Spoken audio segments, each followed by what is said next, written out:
I moved into my first home many years ago, before I did anything else, I bought a table, and not just to eat at, but to live around. Chin chin, amici. Cheers. Thank you. At my table, when I'm winding down at the end of a long day, they're ready for me, and I'm ready for them. Celebrating friendship at weekend feasts, or making memories with family, the food I eat is vibrant and varied, but always relaxed.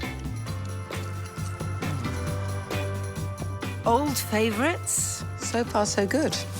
And fresh discoveries. I need to be alone with my sandwich now.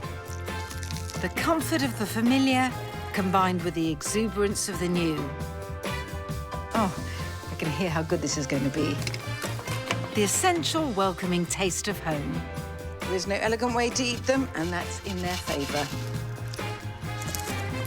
Whether I'm pottering about at the stove or sitting at the table, I want pleasure, I want flavour, and I want ease. Life can be complicated. Cooking doesn't have to be.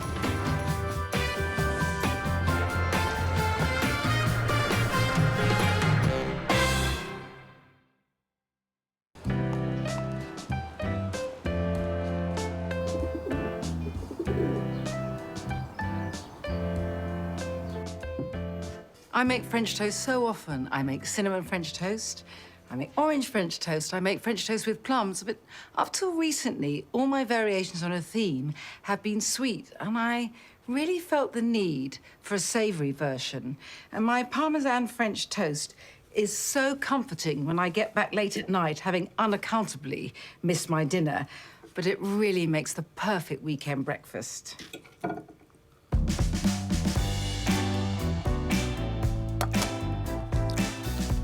I need just a handful of ingredients for this. And this being Parmesan French toast, that's the next ingredient. Very finely grated so that the bread can absorb it. I want a bit of heat. Paprika gives me sweet heat. Sometimes I need a bit more fire, and then I go for the cayenne. And this brings its glorious colour as well. And I want tang first from some Worcester sauce, and then from some Dijon. And the mustard gives a much more intense savouriness. And I need this to be a bit runnier so that it's easier for the bread to absorb. That means a little bit of milk. I'm going to whisk it together.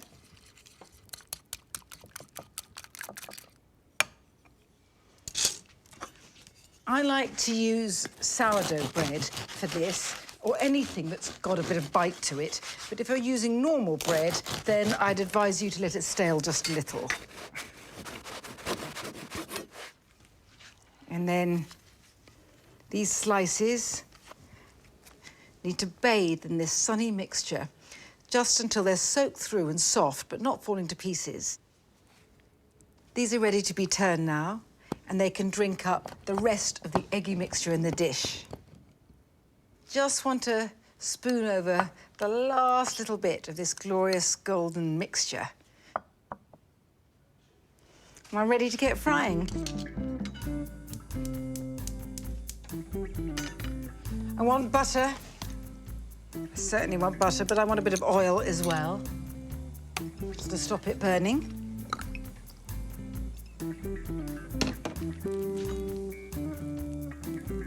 That's bubbling away cheerfully, so I will lower in the Parmesan-soaked bread.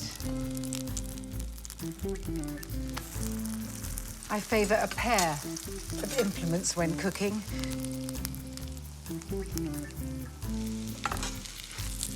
Let's see if it's ready to turn. Yes, it is.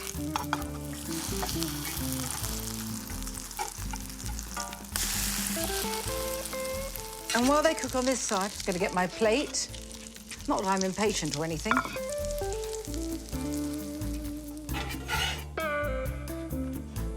As you can see, this is also gratifyingly simple to make. And I could happily eat it any time of the day.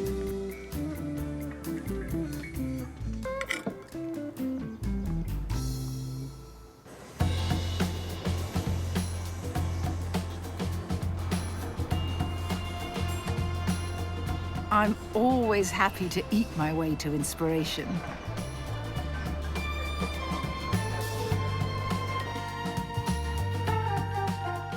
A traditional plain-baked cheesecake is a force for good in the world, and I wouldn't begin to deny it.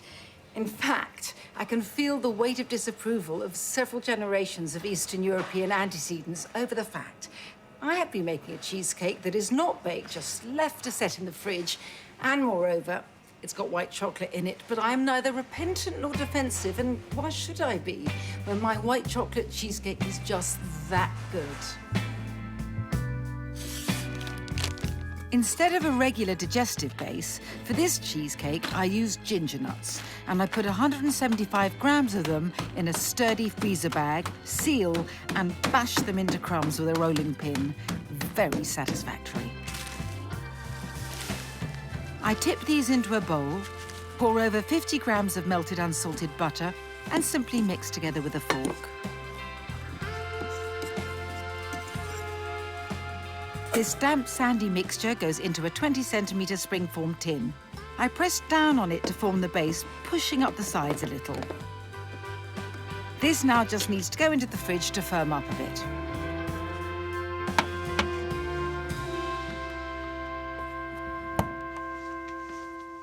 So the base is done, and I'm going to get on with the filling, which starts with some cream cheese. I am going to be quite strict about this, which is the cream cheese must be full fat, and it must be at room temperature. If you disobey on either count, you just won't get the requisite tongue-kissingly smooth texture. And that would be too much of a disappointment for any of us to bear.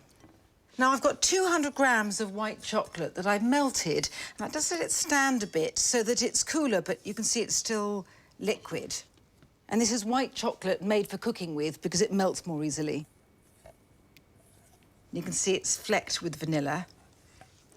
I'm going to give a gentle fold.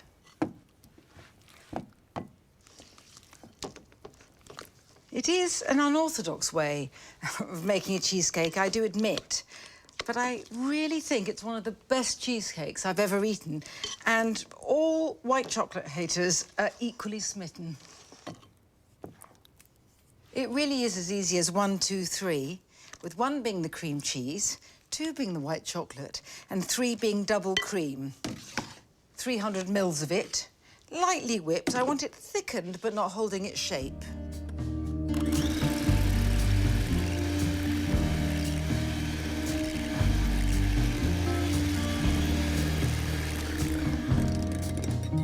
That's perfect. In it goes.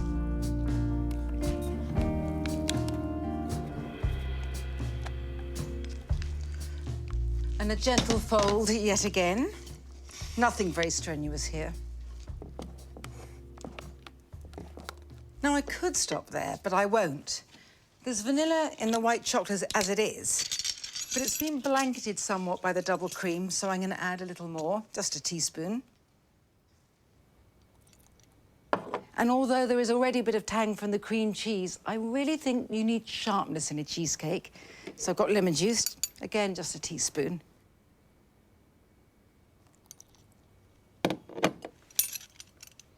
And then the last bit of folding.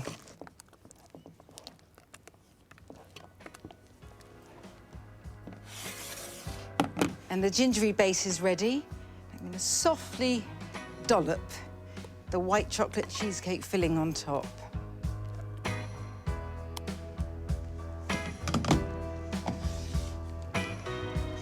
Just trying to smooth the top.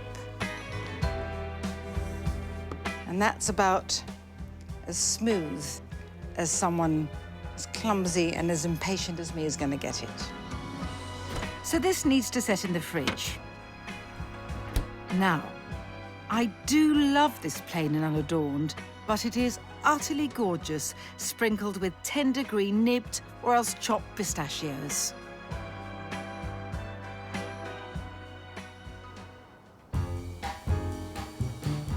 I'm making a bit of an Eastern Mediterranean flavoured feast for supper, and I'm giving my friends some incredibly juicy spiced lamb kofta.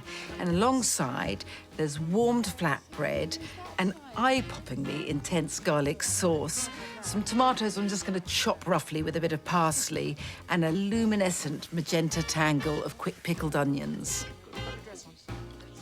Pudding is a joyous creation. It's my Rose and Pepper Pavlova with strawberries.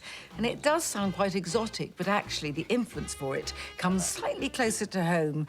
Indeed, the inspiration comes from my maternal grandfather, Felix. Look, here he is, very fresh-faced. Just as fresh-faced on his wedding day to my granny Rosemary.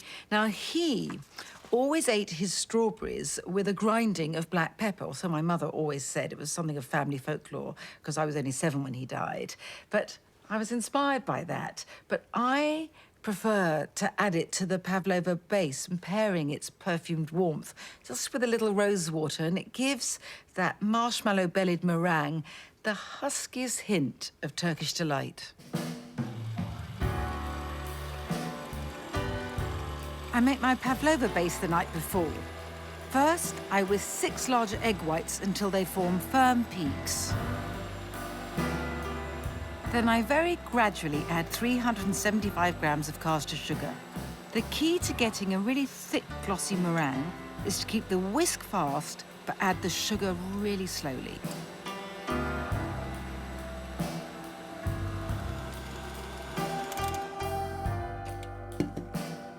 Once all the sugar's in and incorporated, I sprinkle over 2½ teaspoons of corn flour, 1/4 teaspoon of ready ground black pepper, the sort that comes in tubs, you know, school pepper.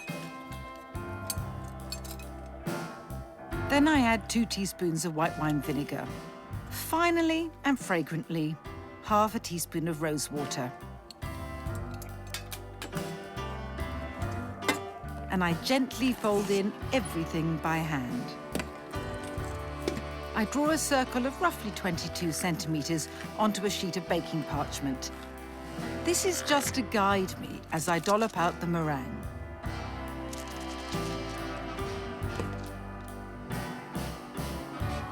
Once I've blobbed the meringue on the centre of my penciled circle, I use a small crank spatula to smooth the sides and top of this voluminous, snowy expanse. When the pavlova base is formed and looks a bit like the crown of a boater, it goes into an oven preheated to 180. But the moment it's in, I immediately turn it down to 150 and bake it for an hour. I'm making lamb kofta, which are rather like Eastern Mediterranean meatballs in sausage form. I've got some good minced lamb in the bowl, and I'm grating in an onion, partly to give flavour, of course, but also because it tenderises the meat, making these koftas so wonderfully juicy. Mix some garlic, 2 fat cloves. I want the garlic more finely grated so that it almost turns into pulp. Now, kofta actually aren't just sausage shapes. They can be burger-like patties as well. But what makes them distinctive is their emphatic flavouring. And that's a lot of garlic. Next, some earthy cumin and coriander.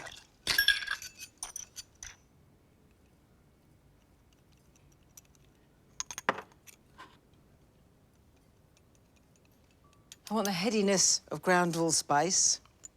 It is very intense, so not too much. And a favourite of mine in the kitchen, unashamedly so, some school pepper, that's to say, ready ground white pepper. And this gives the heat of chilli, but with so much more flavour. Salt, of course. But it's the generous amount of fresh herbs that give the kofta so much exuberance. A herbal hit of parsley and fresh mint. And get chopping. They don't have to be chopped too finely.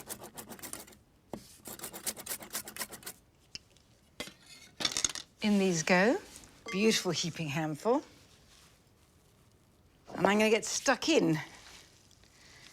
So I want to mix everything together well, but with a light hand. I don't want the mixture to become dense and compact.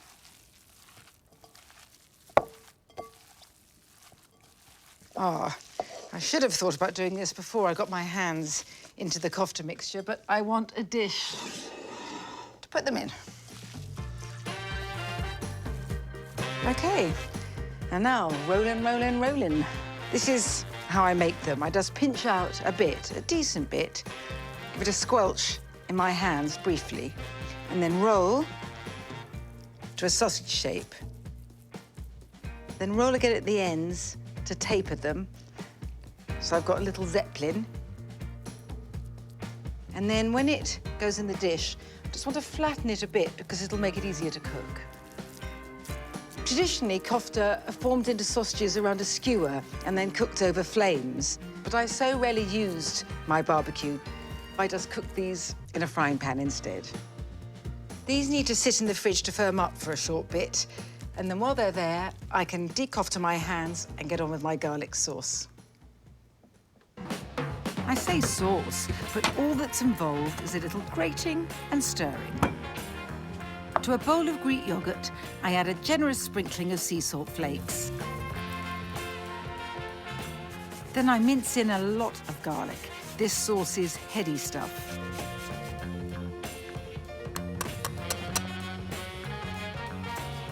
Now for the zest of a lemon,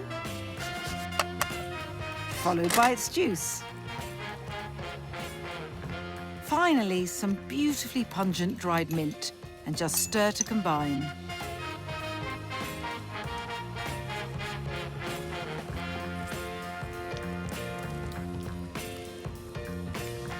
I decant the sauce into its serving bowl now, but I won't get a kofta cooking till supper time.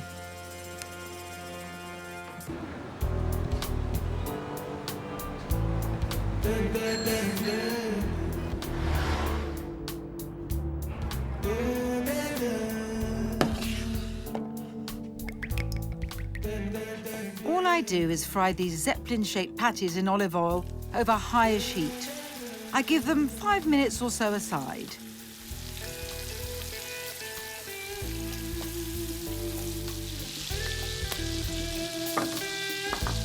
I've been soaking some sliced red onions in vinegar, which takes the sting out of them and also turns them a glorious lambent puce. These need to go into this little bowl here. Time to turn over the kofta and give them a little bit of a baste.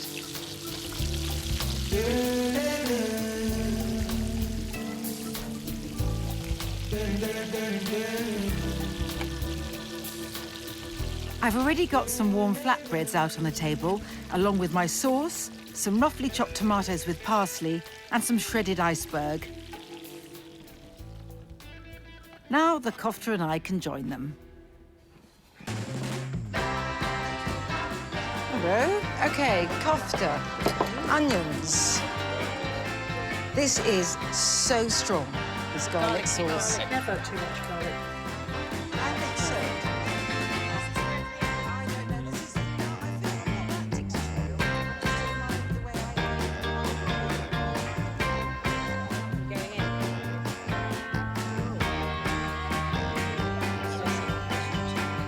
just don't mind the way Time to put the finishing touches to pudding.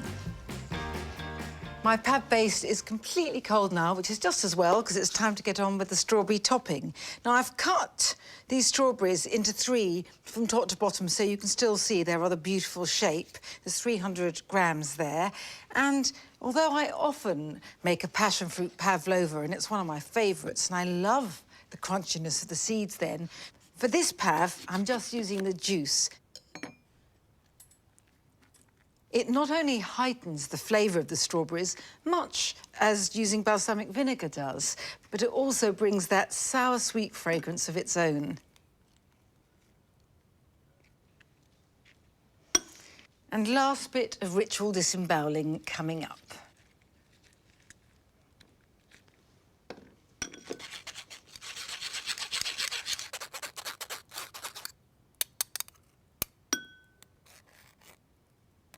Right, I'm going to pour the passion fruit juice over the strawberries, every last bit.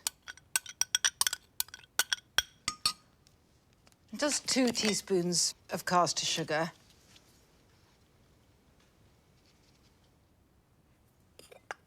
That mixture of sharpness and sweetness really sings.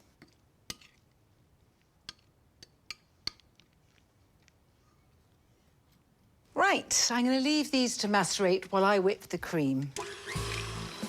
I've got 300 mils of double cream in there, and I want it whipped until it's thick and airy, but still soft. I'm going to flip over the pavlova base.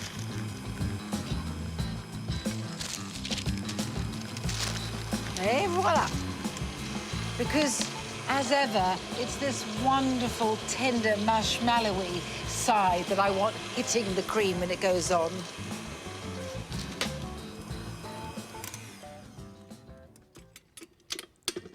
Perfect.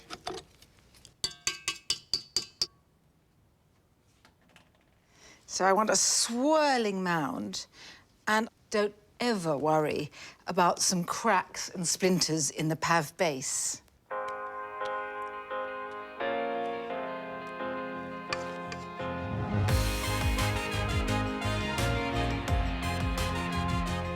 I want a few swirls and eddies to tumble my strawberries onto.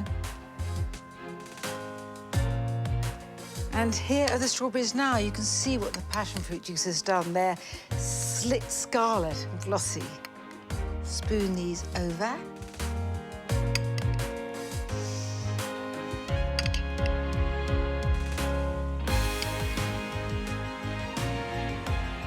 I love the way the juice has mixed some of the red of the strawberry and the golden of the passion fruit and is now a gleaming coral. And now I want some of this coral juice to run down the sides in scented rivulets. I could fall headlong into this so happily, but better not.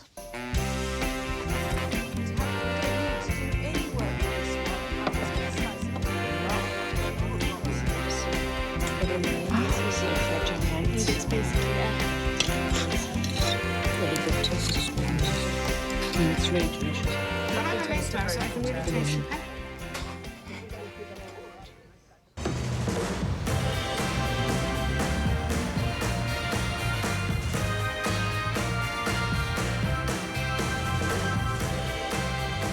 Some evenings, I just want to savor something simple, special, and in a bowl.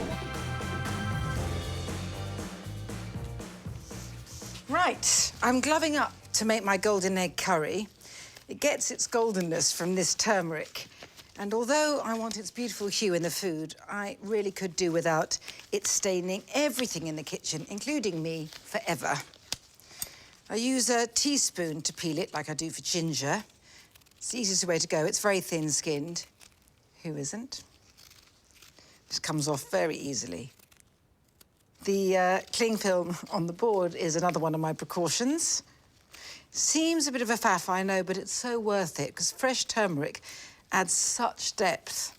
I mean, of course, you can use a teaspoon of ground turmeric, so don't worry. I'm going to just chop it roughly. And this is ingredient numero uno for the curry paste, which I'm going to make in here. And in it goes. And now I can deglove and get on with the rest of the paste. Fair amount of chopping has taken place. I've got some garlic and some regular green chilies. I've de-seeded them, and I've left these teeny little green finger chilies with the seeds in. They are very hot, but I'm trying to modulate the heat in this fashion. A lot of warmth, some ginger, and a lot of shallots. In everything goes. And now I'm going to blitz them to a paste.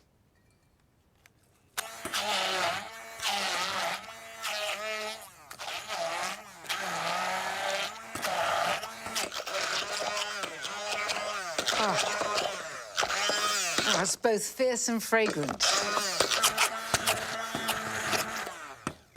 I've got a smooth paste now. All looks a bit day-glow green at this stage, but it won't once it's cooked.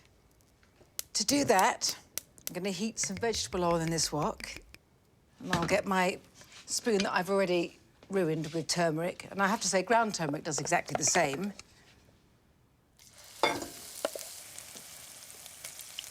I'm just going to fry this until it softens. Think eggs poached in a rich, aromatic, tamarind-sharp, coconutty soup. Absolutely gorgeous. Oh, nearly forgot my lemongrass. It's getting engulfed by the paste now. Looking rather Halloween, but it won't. But this now, it's just soft, it's slightly reduced. So in goes some coconut milk.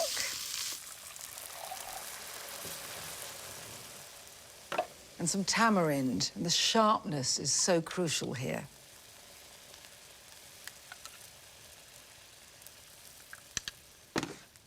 Got a bit of salt, always important with eggs. Well, I think important with everything.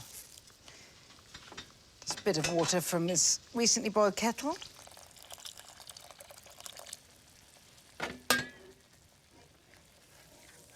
While that's coming to the boil, I am going to perform a small amount of surgery on these 3 finger chilies, because part of my heat modulation scheme means that if I pierce these slightly with the tip of a knife, a bit of the heat will seep out into the sauce.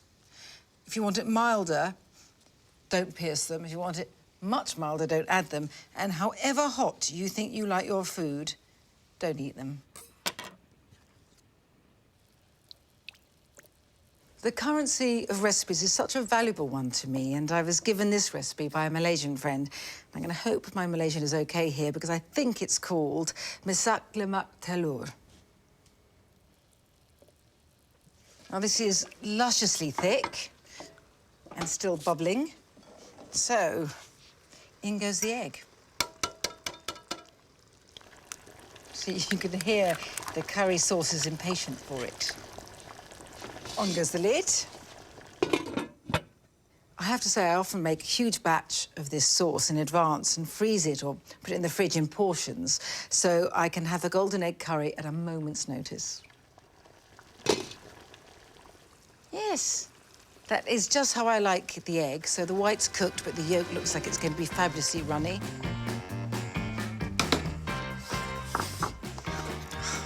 Tummy is rumbling.